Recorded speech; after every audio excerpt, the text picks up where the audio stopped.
If you're listening to this, you have found one of my newer podcast decisions.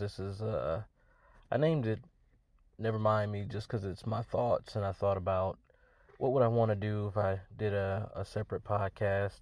And I decided I just want to post my daily thoughts. Not that I thought that it was a needed voice in an industry or out loud in general, just my thoughts for the day.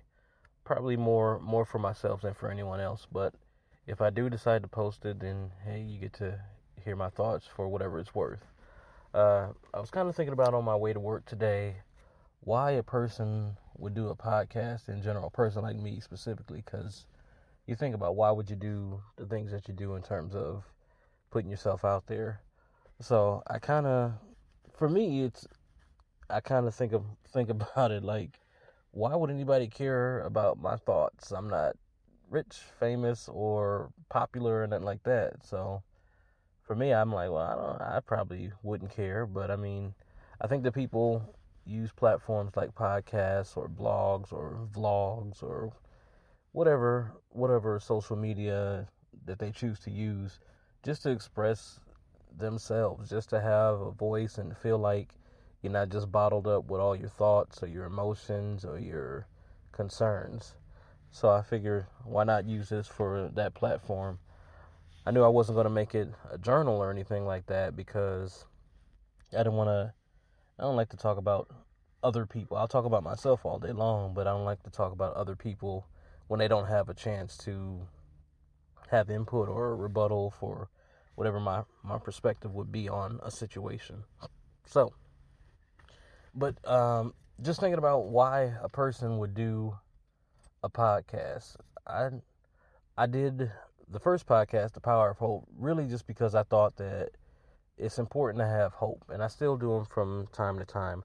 But I think it's important to have hope because I think when you give up hope, you got nothing, and I think you set yourself up for all sorts of negative things that happen when you give up hope because you have nothing to shoot for, nothing to strive for. You just feel like you're just existing, and just existing can be a heavy, a heavy burden. I think if you're just listless and just being around, it's not a good place to be because you start to, for me, if I'm just hopeless in a situation and I'm just around, I start to, for whatever reason, focus on all the negatives, all the what should have been and was not, what could have been and what's not, and where you're not and where a bunch of negative stuff. So for me, I made The Power of Hope just because I wanted to give hope to people, and again, also to myself, because I thought that if I ever got down or ever got bothered or if ever felt like a setback was too big, I could always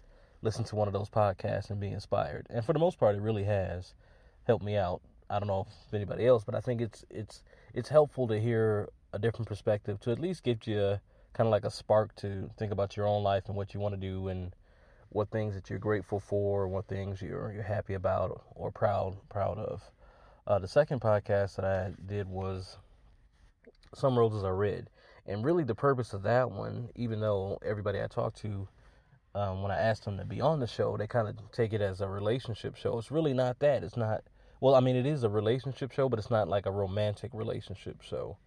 It's a show that is dedicated to relationships in general, like every type of relationship. How do human beings interact or relate or interconnect with one another? What type of perspectives do you have on your life and how you view the people around you and how you perceive them to view you, and any number of things around that. So I really enjoy that one the most.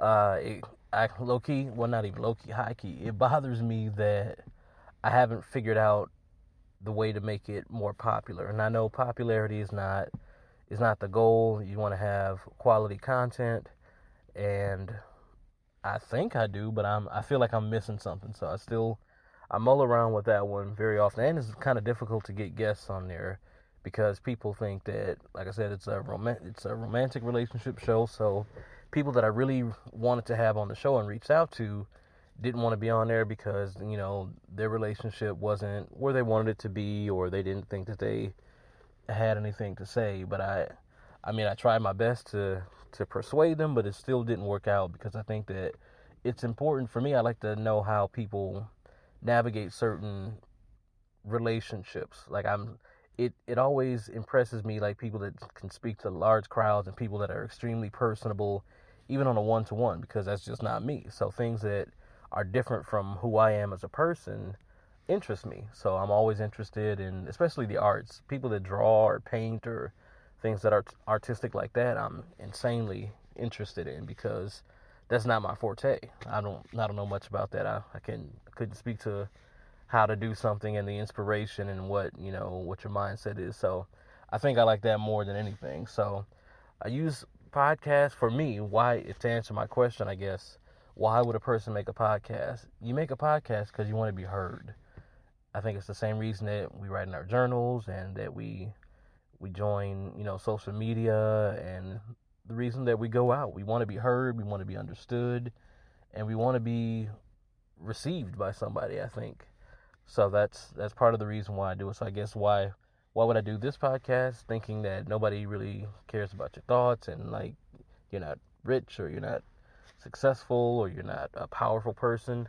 I think that it's nice just to hear someone else's voice, and if you resonate with what they're talking about, then you feel like you're being heard. So those are my thoughts for today, and hopefully if I post this, hopefully you enjoy it, I guess, and hopefully you tune in to the next episode.